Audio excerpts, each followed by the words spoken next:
మిత్రులారా, ఆనాడు ఇక్కడే దళిత గిరిజన దండోర కార్యక్రమాన్ని తీసుకున్నప్పుడు పెద్దలు ప్రేమ్ సాగర్ రావు గారు బాధ్యతను తీసుకొని ఆనాడు ప్రభుత్వం నిర్బంధాలు కొనసాగిస్తుంటే, అడ్డంకులు సృష్టిస్తుంటే, ఏది ఏమైనా నలుమూలల నుంచి అడవి బిడ్డలు ఆదివాసీలు ఇంద్రవల్లికి కదం దొక్కి ఆనాడు వేలాది మంది వచ్చి దళిత గిరిజన దండోరను ఆశీర్వదించి ఆగస్టు 9, 2021 నాడు కల్వకుంట్ల చంద్రశేఖరరావు మీద సమర శంఖం పూరించి ఈ తెలంగాణ గడ్డ మీద చంద్రశేఖరరావు కుటుంబాన్ని బొందబెడతామని చెప్పి ఆ అమరవీరుల స్తూపం సాక్షిగా ప్రతినబూని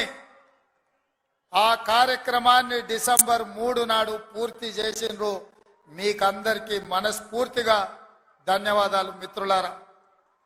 మిత్రులారా, ఇక్కడ మట్టికి గొప్పతనం ఉన్నది, ఇక్కడి గాలిలో పౌరుషం ఉన్నది, ఇక్కడ తినే తిండిలో వేసే అడుగులో పోరాట పటిమ ఉన్నది.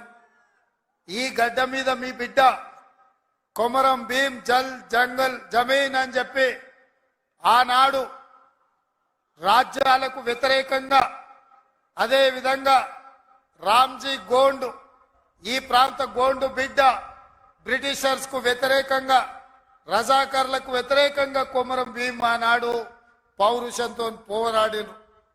ఈనాడు చరిత్ర పుటలలో పోరాటాల గురించి చర్చించాలి అంటే, పౌరుషం గురించి ప్రస్తావించాలి అంటే రామ్జీ గోండు కొమరం భీం గురించి ప్రస్తావించకుండా ఏ చరిత్ర మొదలు అవ్వదు అని చెప్పి నేను సగర్వంగా ఈ సందర్భంగా చెప్తున్న మిత్రులారా. అలాంటి పోరాట స్ఫూర్తిని తీసుకొని కేస్లాపూర్ గుడిలో దర్శనం చేసుకొని నాగోబా ఆశీర్వాదం తీసుకొని తప్పకుండా ఈ గడ్డ మీద ఇందిరమ్మ రాజ్యం తీసుకొచ్చి దళితులకు, గిరిజనులకు, ఆదివాసీలకు, బలహీన వర్గాలకు, మైనారిటీలకు వాళ్ళు మెచ్చే ప్రభుత్వం, వాళ్లను ఆర్థికంగా సంక్షేమ రంగంలో అభివృద్ధి ప్రాంతం వైపు నడిపించే ప్రభుత్వాన్ని ఏర్పాటు చేస్తామని చెప్పినాం. ఇవాళ ప్రభుత్వం ఏర్పడ్డది. ఆ ప్రభుత్వం ఏర్పడ్డది కాబట్టే మా ప్రభుత్వం మొట్టమొదటి అభివృద్ధి కార్యక్రమం ఆనాడు మాట ఇచ్చినాం.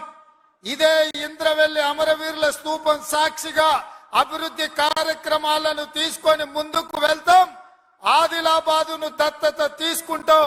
తప్పకుండా ఈ ప్రాంతాన్ని, తప్పకుండా ఆదిలాబాదు ప్రాంతాన్ని, ఈ అడవ బిడ్డల ప్రాంతాన్ని, ఈ అమాయకుల ప్రాంతాన్ని, ఈ ఆదివాసీల ప్రాంతాన్ని అభివృద్ధి పదం వైపు నడిపించే బాధ్యత ఇందిరమ్మ రాజ్యం తీసుకుంటదని